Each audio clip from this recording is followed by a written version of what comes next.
आता 10 वर्ष भाजपला खेळवत होते पवार साहेब, भाजप बरोबर पवार साहेब गेले नाहीत. तुम्हाला घाई झाली होती कारण भ्रष्टाचाऱ्यांचा एकच नारा, तुरुंगापेक्षा भाजप बरा. मोदी की गॅरंटी, मोदी की गॅरंटी सध्या चाललंय नाटक. काय मोदी की गॅरंटी?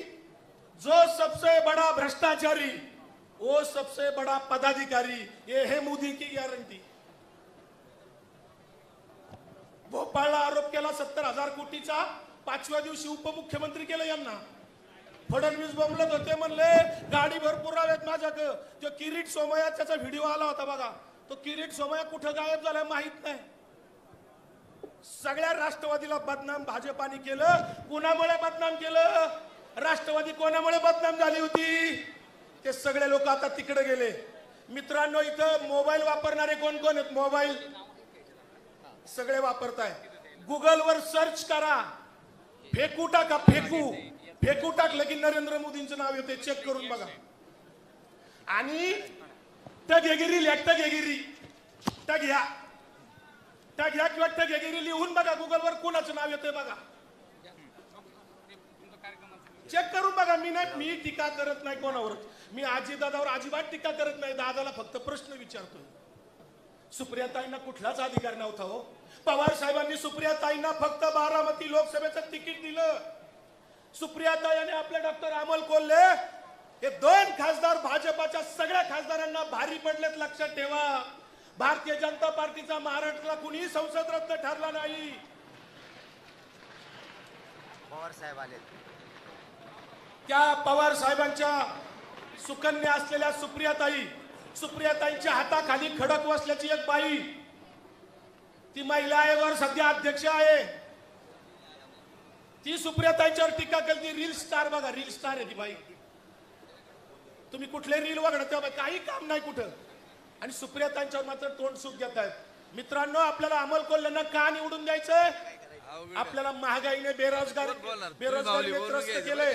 आपल्या कांद्याचा माल इथं आता मी बघितल्या वखारी भरून आहेत.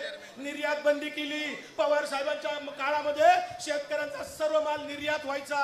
आता 10 वर्षात कुठलाही माल निर्यात होत नाही.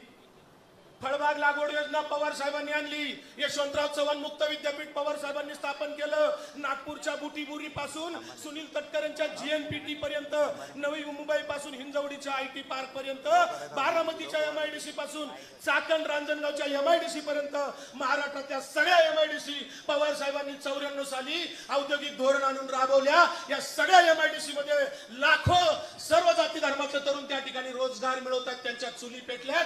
केवळ पवार साहेबांच्या मुळे पेटल्यात. आपल्या पुणे जिल्हा जो सुजलाम सुफलाम झालाय तो पवार साहेबांच्या धोरणामुळे झालाय. आज पवार साहेबांना विचारलं जातंय तुम्ही रिटायर व्हा. मला तुम्हाला प्रश्न आहे, छत्रपती शिवाजी महाराज रिटायर झालेत का? शिवाजी महाराज रिटायर होऊ शकतात का? शिवशाहू फुले आंबेडकर रिटायर झालेत का? यशवंतराव चव्हाण रिटायर झालेत का? पवार साहेब सुद्धा व्यक्ती नाही, ते विचार आहेत. ते रिटायर कदापि होऊ शकत नाही. त्या विचाराने चालणारे सगळे नेते आणि तुम्ही सगळे आपण आहोत. त्या विचारांच्या सोबत आपल्याला राहायचंय. आपल्याला येणाऱ्या निवडणुकीमध्ये 13 तारखेला तुतारी वाजवणारा माणूस घरोघर चिन्ह पोचवायचंय. मी या ठिकाणी माझ्या भाषणाला सोलपेराम देऊन ठेवतो. तुतारी वाजवणारा माणूस आपल्याला विजयी करायचा आहे. सगळ्यांनी आपल्या पाहुण्या रावळ्यांना सांगा, मित्रमंडळींना सांगा, स्वतः उमेदवार समजून त्या ठिकाणी आपलं काम चालू ठेवा. एवढंच मला या ठिकाणी सांगायचं. आणि आपल्या डॉक्टर अमोल कोल्हेंना पुन्हा एकदा मोठ्या मताधिक्याने लोकसभेत पाठवायचंय. पवार साहेबांच्या, उद्धव ठाकरेंचे, राहुल गांधींचे हात बळकट करायचे आहेत. एवढंच या निमित्ताने सांगतो आणि थांबतो.